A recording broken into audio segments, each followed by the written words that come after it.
मेरे बारे में सोचना छोड़ दो विवेक। सुजाता जी रोते हुए बोली। कैसे छोड़ सकता हूँ माँ आपके बारे में सोचना। विवेक उनका हाथ पकड़कर बोला, बेटा मेरी तो उम्र भी होने को आई, जैसे तैसे जीवन यापन कर लूंगी, लेकिन तुमने तो अभी अभी ऋषा के साथ जिंदगी की शुरू ही की है। वो जो चाहती है उसका कहना मान लो। सुजाता जी की जिद पर अड़ी थी। माँ मैंने आज तक आपका कहना कभी नहीं टाला, लेकिन मैं आपको अकेले नहीं छोड़ सकता, चाहे दुनिया इधर की उधर हो जाए। विवेक दृढ़ संकल्प होकर बोला, बेटा क्यों मेरे कारण अपने दाम्पत्य जीवन की खुशियों का गला घोट रहे हो। तुम लोग सुखपूर्वक रहो, मेरी जिंदगी के आखिर दिन ही कितने बचे हैं। माँ मेरी सारी खुशियाँ आपसे शुरू होकर आप पर ही समाप्त होती है। मुझको और किसी से कुछ लेना देना नहीं। ऐसा ना बोल बेटा, आखिर वो तेरी पत्नी है, उसके भी तो कुछ अरमान है कि नहीं।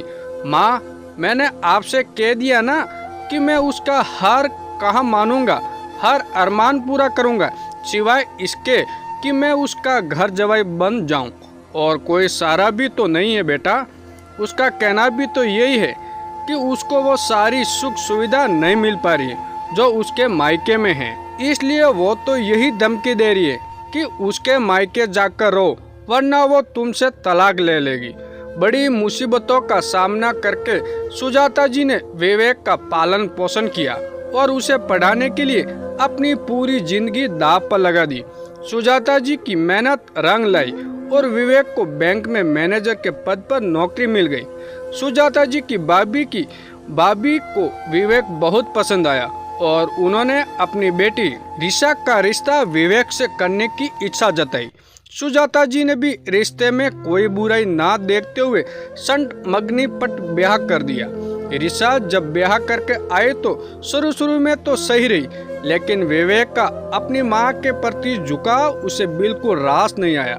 वो तो विवेक को अपनी अंगुलियों के इशारे पर नचाना चाहती थी और विवेक से उसे इस तरह की कोई उम्मीद नजर नहीं आ रही थी। इसलिए वो विवेक के ऊपर घर जवाई बनने का दबाव बनाने लगी कि विवेक जब उसके मायके जाकर रहेगा तो विवेक के ऊपर सिर्फ और सिर्फ उसका ही अधिकार होगा। और विवेक तो इसके लिए बिल्कुल भी तैयार नहीं था। माँ को कल तलाक लेती है तो आज ले ले, लेकिन मैं अपनी माँ से दूर नहीं रह सकता। जिस माँ ने पिताजी के जाने के बाद मेरा पालन पोषण के लिए लोगों के घर के जूठे बर्तन मांजे, लोगों के घर खाना बनाया, अपने सुखों को त्याग दिया, समय से पहले चेहरे पर झुर्रियां पड़ गई, हाथों में हड्डियां उभर आई, और जब मैं 4 पैसे कमाने लगा तो मैं मतलबी होकर आपको अकेला छोड़कर किसी और के साथ चला जाऊं। मुझे इतना बड़ा पाप करने के लिए मत कहिए।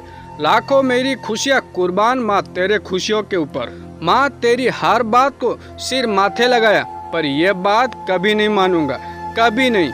ये मेरा अंतिम निर्णय है। और विवेक माँ की गोद में सिर रखकर बच्चों की तरफ फूट फूट कर रो पड़ा। मेरा बच्चा भगवान हर माँ का ऐसा लाडला दे तो इस दुनिया के सारे वृद्धाश्रम बंद हो जाए। और सुजाता जी ने भी रोते हुए अपने लाडले को अपने आंचल में समेट लिया।